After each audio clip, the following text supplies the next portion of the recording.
सभा संगठन और पश्चिम बंदोबस्त यूनियन समिति की पुकार पर ब्रिगेड मैदान में एक विशाल समावेश का आयोजन किया गया है। पूरे पश्चिम बंगाल के विभिन्न जिलों से इस ब्रिगेड समावेश में शामिल होने के लिए हमारे कांग्रेस जिंदगी लोग अपने गणतांत्रिक अधिकार की लड़ाई को जोरदार बनाने के लिए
না ব্রিগেড সামনে নির্বাচনের সময় নির্বাচনের ভাবনা আলাদা হবে। এখন হচ্ছে খেটে খাওয়া কৃষক, ক্ষেতমজুর, বস্তি, শ্রমিক, চারটে শ্রেণীর ঐক্যের আজকে ব্রিগেড। গোটা পশ্চিমবঙ্গে যেভাবে খেটে খাওয়া মানুষ আজকে কল কারখানা থেকে বঞ্চিত হচ্ছে, বোনাস পাচ্ছে না, কাজের সুবিধা পাচ্ছে না, 8 ঘন্টার পরিবর্তে একটা শ্রমিককে 12 ঘন্টা কাজ করাচ্ছে, শ্রমিকদের যে ন্যায্য কোর্টগুলো ছিল সেগুলোকে কেন্দ্র সরকার রাজ্য সরকার বাদ দিচ্ছে। এরই প্রতিবাদে আজকে ব্রিগেড, এই ব্রিগেডটা নিয়ে নির্বাচনের ভবিষ্যৎ কথা বলবো। আমরা যারা টেনে এসছি আমরা ভেবেছিলাম যে পরিষেবা সরকারের দেওয়া উচিত, খেটে খাওয়া মানুষ, তাতে তারা টিকিটের ব্যবস্থা করুক, সেটাও আমরা টিকিট কেটে যাব, কিন্তু এত মানুষ আমরা যাবোই, আমরা দরকার হলে হেঁটেও যাব, অন্যভাবে যাব।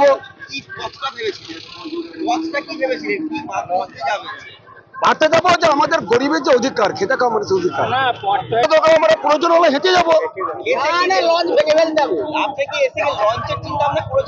না যদি পাইতে যাবো, না হলে আমাদের তো বিকল্প হাঁটা আছে, অন্য ব্যাপার আছে। আমার নাম জিয়াউল হক মির্জা। গ্রাম পার হয়ে ঘাট পার হয়ে এখানে তো বাবুঘাট প্রতিদিনই খোলা থাকে, আজকে কেন বন্ধ? আজকে ব্রিগেডে দেখছি ওরা পৌঁছাতে দেবো না, যেভাবেই আমরা পৌঁছাবো। গরিব মেহনতি গরিব মানুষের স্বার্থে ব্রিগেড, এই চোরটা বদমাইশদের চাকরি চুরি, তার প্রতিবাদে আমাদের ব্রিগেডে যেতেই হবে। কেন এরা সব দিকে বন্ধ করছে এটা কিছুই জানি না। আমি আসছি কাটোয়া থেকে। আমাদের গ্রাম থেকে মানে আশেপাশে থেকে প্রায় অন্তত 5-6 হাজার জন আসছে। ফার্স্ট ট্রেনে গিয়েছে, তারপরের ট্রেনে আসছে। আমাদের গ্রাম থেকে প্রায় 5,000 জন। আমরা লঞ্চের অপেক্ষায় আছি, আরো সব ট্রেনে আসুক, দেখি লঞ্চ খোলে কি না খোলে। এরা মনে করছে হয়তো লোক ওখানে পৌঁছাতে দেবো না আমাদেরকে। এটা পুরো সরকারের চক্রান্ত। আমাদের খেটে খাওয়া গরিব মানুষের ব্রিগেড, 100 দিনের কাজের লক্ষ্যে আমরা যাব। গরিব মানুষ মেহনতি মানুষের স্বার্থে আমাদের ব্রিগেড, তাই এরা হয় চক্রান্ত করে আটকে দিচ্ছে। মূল্যবৃদ্ধি, কৃষকের ফসলের দাম নাই। আমার নাম সনদ বৈরাগ্য।